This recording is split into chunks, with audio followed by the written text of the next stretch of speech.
শীত মৌসুমে দীঘা, মন্দারমণি ও তাজপুর অনেক হলো, এবার আসুন খেজুরি সৈকত। দীঘা, মন্দারমণি জনকোলাহল ছেড়ে এবার শীতে ঘুরতে আসুন খেজুরি সৈকতে। পূর্ব মেদিনীপুর জেলার পর্যটন কেন্দ্র মানে সমুদ্র সৈকত পর্যটন কেন্দ্র। সবচেয়ে জনবহুল দীঘা, এর পাশাপাশি রয়েছে মন্দারমণি, শঙ্করপুর, তাজপুর। কিন্তু শীতের সময় পর্যটন কেন্দ্রগুলি পর্যটকের ভিড়ে সরগম থাকে। শীতের সময় ভিড় এড়িয়ে প্রাচীন ঐতিহ্য সমৃদ্ধ সমুদ্র সৈকতে ঘুরে বেড়াতে চাইলে চলে আসুন খেজুরি। একদিকে ভারতের প্রথম ডাকঘর রাজা রামমোহন রায়, প্রিন্স দ্বারকানাথ ঠাকুরের স্মৃতি বিজড়িত এই স্থান। খেজুরির সৈকত ভূমি পর্যটকদের বারে বারে আকর্ষিত করে।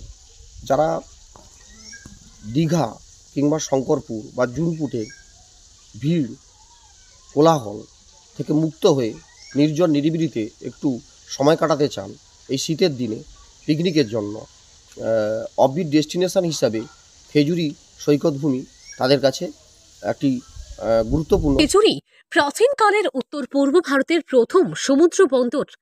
খেজুরির ইতিহাস কয়েকশো বছরের পুরানো। খেজুরিতে ডাচ, ওলন্দাজ ও পর্তুগিজ বণিকেরা বহু সময় ধরে ব্যবসা বাণিজ্য করে আসছিল। খেজুরি সংলগ্ন হিজুলিতে 1514 খ্রিস্টাব্দে পর্তুগিজ নাবিকদের জাহাজ এসে পৌঁছায়। 1672 খ্রিস্টাব্দে ক্যাপ্টেন জেমস মেরিনার নেতৃত্বে রেবিকা নামক একটি পালতোলা জাহাজ খেজুরির বন্দরে আসে। তৎকালীন খেজুরির নাম ছিল কেডিগিরি। সেই থেকে শুরু হয় খেজুরি বন্দর। এরও প্রায় 100 বছর পর ইংরেজরা 1756 খ্রিস্টাব্দে খেজুরি বন্দর গড়ে তোলে। মূলত লবণ, নীল ও দাস প্রথার জন্য মানুষ কেনা বেচার ক্ষেত্র হিসেবে দ্রুতই খেজুরির বন্দরের নাম ছড়িয়ে পড়ে।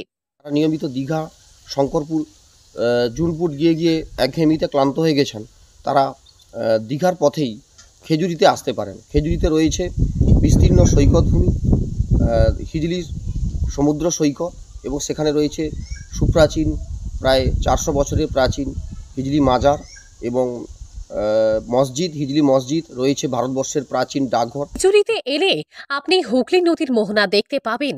বিস্তৃত বালিয়াড়ি মন ভোলাবে।